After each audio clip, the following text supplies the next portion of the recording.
کے نیچے اپنے پر بچھاتے ہیں۔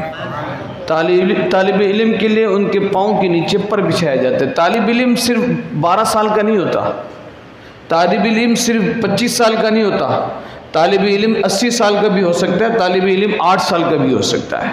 آپ یہاں پہ آ کے بیٹھے مسجد میں فجر کی نماز کے بعد ہو سکتا ہے بہت سارے لوگ اس نیت سے بھی آتے ہوں کہ یار فجر کی نماز بھی پڑھیں گے، درس حدیث بھی سنیں گے، تو آپ بھی اپنے گھر سے طالب علم بن کر آئے، علم کا طلب کرنے والا۔ طالب علم کا مطلب کیا؟ علم طلب کرنے والا۔ تو طالب علم کے لیے کوئی عمر کی قید نہیں ہے۔ فرمایا طالب علم کے لیے اللہ تبارک و تعالیٰ کے فرشتے ان کے پاؤں کے نیچے اپنا پر بچھاتے ہیں، اور فرمایا کہ عالم کے لیے آسمان اور زمین کی چیزیں اور پانی میں جو مچھلیاں ہیں وہ بھی عالم کے لیے دعائیں مغفرت کرتی ہے اور دعائیں رحمت کرتی ہے۔ حضور نے فرمایا عالم کی فضیلت عابد پر ایسی ہے جیسے 14ویں شب میں چاند کی فضیلت سارے ستاروں پر ہوتی ہے۔ عالم کی فضیلت عابد پر، عبادت کرنے والے پر۔ عابد کس کو کہتے ہیں؟ جو پوری رات عبادت کرے۔ عالم کی فضیلت عابد پر ایسی ہے۔ عالم حقیقی کی بات ہو رہی ہے یہاں پہ۔ کس کی بات ہو رہی ہے؟ عالم حقیقی کی۔ اور ایک بات یاد رکھیے گا کہ عالم حقیقی وہی ہے جس کے دل میں، افعال میں، احوال میں عشق رسول اللہ چھلکتے ہوئے نظر آتا ہو۔ ہاں، پھر علم ہو۔ پہلا اسٹیپ ایمان ہے، سیکنڈ اسٹیپ علم ہے۔ تو فرمایا ایسی فضیلت ہے جیسی 14ویں شب میں 14ویں شب ہو اور اس پر جو فضیلت ستاروں کو ہوتی ہے نا کہ وہ ایک نمایاں نظر آتا ہے، تو فرمایا عالم کی فضیلت ایسی ہے۔ اور میرے آقا علیہ الصلوۃ والسلام نے فرمایا العلماء وراثۃ الانبیاء، علماء انبیاء کے وارث ہیں۔ کتنی فضیلت کی بات ہے۔ آج ہم علماء کی قدر و قیمت سے ہاتھ دھو بیٹھے ہیں۔ یہ میں آپ کو بات بتا دوں، آج وقت کی ضرورت ہے کہ جس طرح سے علماء پر وار کیے جا رہے ہیں اور علماء کو آپ یہ سمجھیں کہ جس طریقے سے راستے سے ہٹانے کی کوششیں کی جا رہی ہیں نا، تو ہمارا فرض بنتا ہے کہ کم از کم ہم اپنے بچوں کو عالم ضرور بنائیں۔ اگر نہیں بنا سکتے تو کم سے کم علماء سے اپنے رشتوں کو مضبوط کریں اور ان کا ادب و احترام کریں۔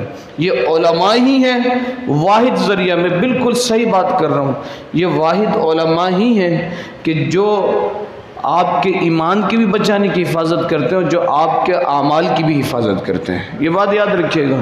کیونکہ انبیاء کا سلسلہ ختم ہو گیا، صحابہ کا سلسلہ ختم ہو گیا، اب جو دین چل رہا ہے، دین بچے گا وہ ان علماء کے صدقے بچے گا جو علماء حق ہے۔ میرے آقا علیہ الصلوۃ والسلام نے فرمایا علماء انبیاء کے وارث ہیں، اور انبیاء اپنے پیچھے مال و دولت نہیں چھوڑ کے جاتے، درہم و دینار نہیں چھوڑ کے گئے، سونا چاندی نہیں چھوڑ کے گئے، بلکہ علماء انبیاء کے وارث ہیں اور انبیاء اپنے پیچھے علم چھوڑ کے گئے۔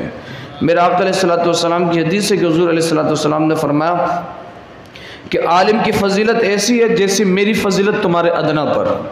کتنی بڑی بات ہے۔ فرمایا میری فضیلت تم میں سے ایک ادنا بندے پر کتنی بڑی فضیلت ہے۔ فرمایا عالم کی فضیلت ایسی ہے۔ اور پھر فرمایا کہ اللہ کے فرشتے آسمان و زمین والے یہاں تک کہ چوٹیاں اپنے سوراخوں میں عالم کے لیے دعائیں مغفرت اور دعائیں رحمت کرتی ہے۔ کا کل مخلوق۔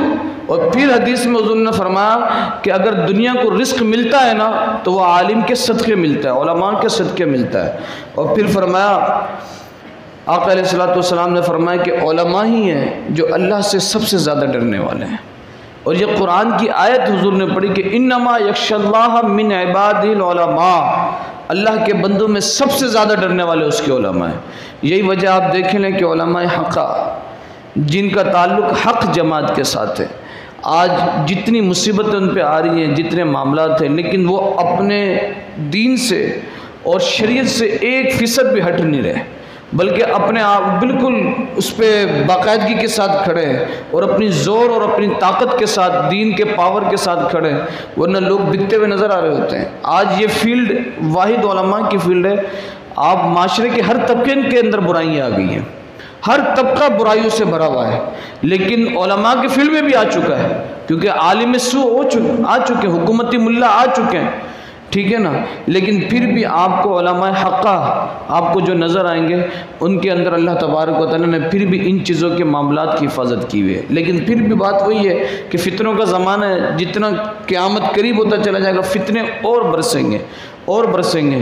اگر ہم اپنے آپ کو فتنوں سے بچانا چاہتے ہیں تو ہمیں ایک ہی کام کرنا پڑے گا، اور وہ یہی ہے کہ عالم حق سے ہمیں اپنا رشتہ مضبوط سے مضبوط تر کرنا پڑے گا۔ انہی کے صدقے اللہ تبارک و تعالی ہمارے ایمانوں کی بھی حفاظت فرمائے گا اور ہماری زندگی کی بھی حفاظت فرمائے گا۔ سبحان